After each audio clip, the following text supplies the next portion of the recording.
Hello everyone, QuickFlicks is with you, and you weren't surprised how the soul of the deceased Baron Mildenhau knows about Queenie? How's your wife, Kingo? After all, this is essentially an NPC who must follow the game scenario of the movie. So why does he know about the events that took place outside the mansion's location? Has Queenie ever been here? No, the hero is in the mansion for the first time. Maybe the Baron is able to read minds. A strange ability for a ghost NPC. Kane, for the sake of horror elements, wrote phrases in the NPC replica that should touch the heroes to the quick. It may well be. But why then did it not become the main component of the plot of the adventure, but was mentioned only in passing?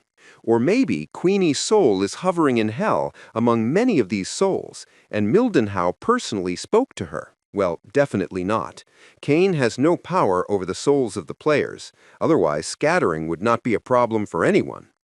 In fact, Mildenhau knows everything about the king and queen, about Jaxi, Ganga, Vregate, remember? But most of all, oddly enough, and Zubul, who is not even in this mansion. After all, this is Zubul, to some extent.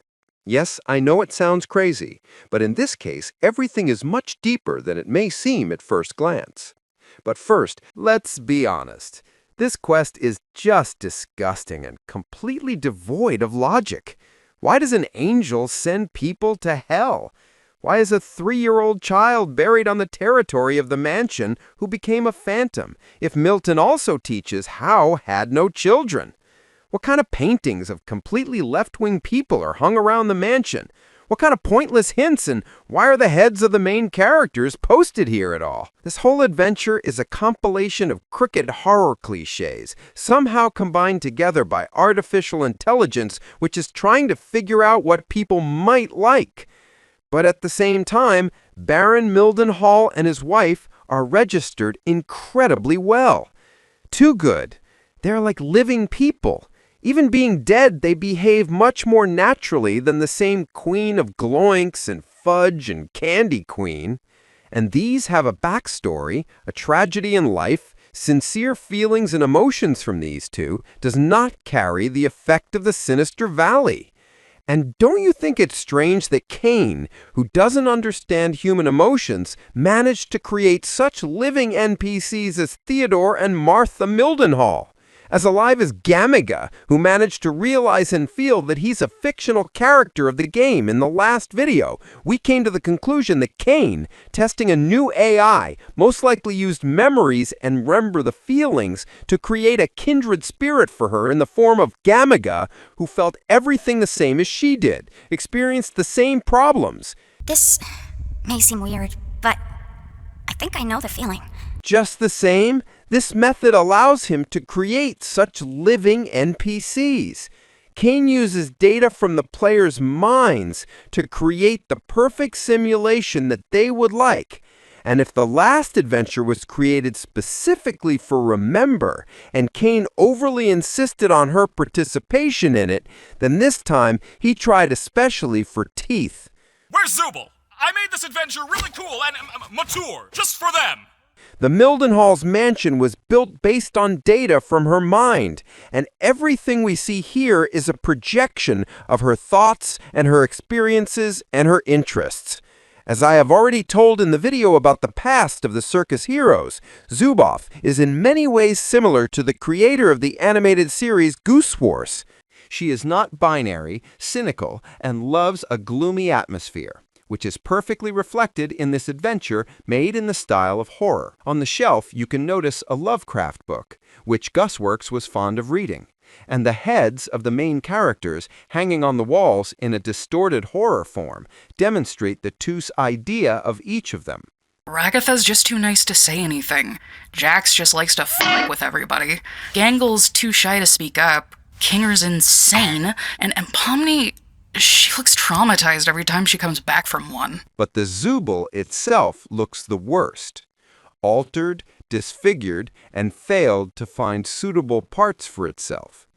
I don't like myself. I hate this body. I hate all these stupid removable pieces. I just want to find something that feels... The phantom, and even the angel, is essentially the personification of her 4 sides of the personality.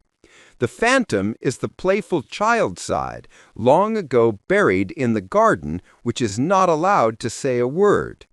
Martha is a calm, reasonable, and optimistic woman who was killed by her husband, who was overly obsessed with the angel.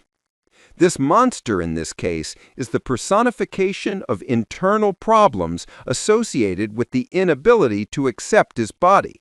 That is why in one of the drawings that can be seen in the mansion, the image of an angel is signed with the words, "This is my mirror," because this is how Zubul sees himself.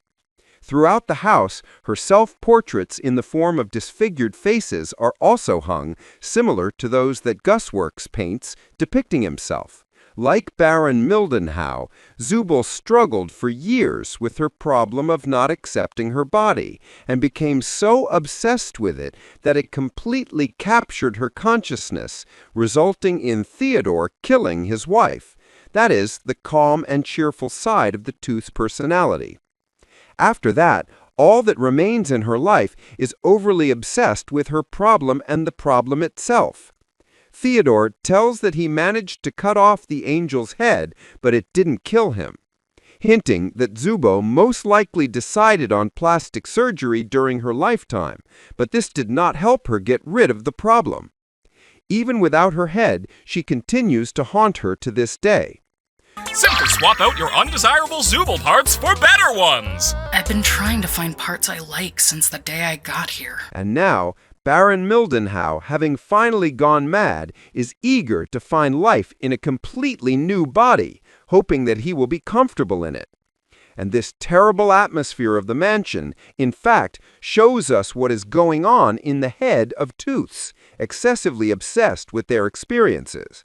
That is why Baron Mildenhauer knew about what happened to the Queen's wife, because his personality is entirely based on the memories of Tooths, which occasionally can give out an equally cynical cacao comment. I mean, no offense, Kinger, but I always thought you would be next. Keen simply used Zubu's experiences and complexes as the basis for a horror quest, because he is ready to do anything to improve his adventures using even such immoral methods. It's all I exist to do, all I'm good at. And that's why he himself sometimes does not know what the characters in them have to do. It's up to you to solve the house's deep mysteries and capture all the ghoulish ghost activity you can! Keen assumed that in this way he would be able to create adventures to everyone's taste, not realizing that such mind games could only aggravate their problems. The NPCs aren't going to become self-aware in this one, right? Fortunately, the Tooth was lucky not to encounter his nightmares in reality. Don't forget to like the video and be sure to subscribe to the channel. And QuickFlicks was with you. Thanks for watching, and bye.